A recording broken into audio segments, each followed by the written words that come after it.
काँग्रेसचा हात झिडकारणारे भारिप बहुजन महासंघाचे प्रकाश आंबेडकर यांनी आज राष्ट्रवादी काँग्रेसचे ज्येष्ठ नेते छगन भुजबळ यांची भेट घेतली। मुंबईतल्या वांद्र्यात ही भेट झाली आणि त्यांच्यामध्ये जवळपास 1.5 तास सविस्तर चर्चा झाल्याचं कळतंय। आणि या भेटीनं खरं तर राजकीय वर्तुळातही चर्चांना उधाण आलंय। मुंबईतल्या एमएटी मध्ये प्रकाश आंबेडकर आणि छगन भुजबळ या दोन्ही नेत्यांमध्ये सध्याच्या राजकीय परिस्थितीवरती सविस्तर चर्चा झाल्याची माहिती मिळतेय। काँग्रेसला 2 हात दूर ठेवणाऱ्या प्रकाश आंबेडकरांनी राष्ट्रवादीला जवळ तर करत नाहीयेत ना अशी शंकाही आता उपस्थित होतीये। या निमित्तानं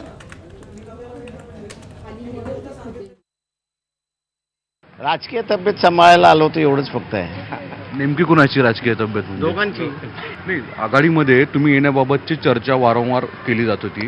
काँग्रेस राष्ट्रवादीचे दावे आहेत की तुम्ही यावेत, या संदर्भात काय चर्चा झाली? त्या संदर्भात झालेली नाही।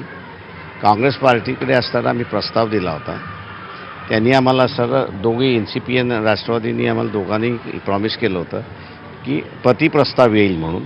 तो अजून प्रतिप्रस्ताव आलेला नाही, त्याच्यामुळे असणारं स्टँडस्टिल अशा असणाऱ्या अवस्थेमध्ये चर्चा आहे। एमआयएमची भूमिका तुमची आजही तशीच आहे? एमआयएमची भूमिका आमची कायम आहे। निवडणूक आल्यानंतर जे आहेत राजकीय पक्ष जे आहेत जे साधारणपणे मोदींना विरोध करतात ते चर्चा करणारच ना पक्षामध्ये काय ते। एमआयएमची साथ सोडायला प्रकाश आंबेडकर तयार नसेल तर राष्ट्रवादीची भूमिका काय? कारण की काँग्रेस आणि राष्ट्रवादी असं आहे की शेवटच्या क्षणापर्यंत ह्या चर्चा सुरू राहणार आणि राजकारणामध्ये थोडंसं नेहमीच आहे, थोडंसं आशावादी राहायला लागतं की मार्ग निघेल काही। यानंतरची बातमी धुळ्यातून भाजपचे आमदार अनिल गोटे हे चांगलेच वादात सापडलेले आहेत। व्हॉट्सॲप ग्रुपवरती महिलांबद्दल आक्षेपार्ह आणि भडकाऊ पोस्ट केल्यामुळे त्यांच्या विरोधात थेट गुन्हा दाखल करण्यात आलेला आहे। काही पत्रकार योगेंद्र जुनागडे यांनी वृत्तपत्रामध्ये सामाजिक आणि राजकीय विषयांवरती भाष्य केलं होतं। त्यानंतर गोटेंनी फेसबुक आणि व्हॉट्सॲप ग्रुपवरती कमेंट टाकली। या पोस्टमध्ये महिलांबद्दल आक्षेपार्ह मजकूर असल्याची तक्रार जुनागडे यांनी पोलिसात केली आहे आणि यानंतर अनिल गोटे यांच्या विरोधात गुन्हा नोंदवण्यात आलाय।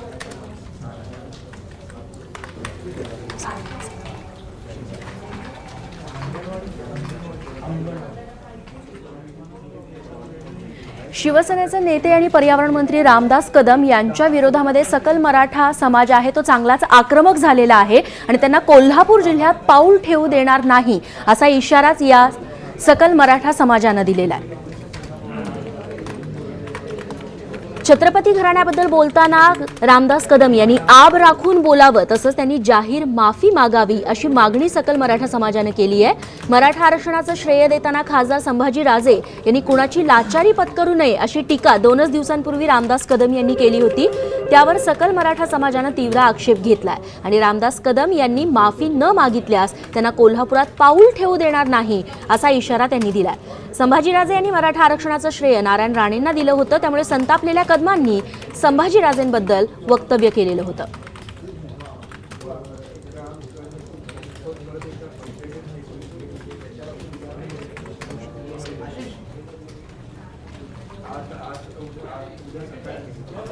मागच्या 2 दिवसांपासून देशभरात राज्यभरात सगळ्या कर्मचाऱ्यांचा संप सुरू आहे। वेगवेगळ्या विभागातले हे आपण बघितलं।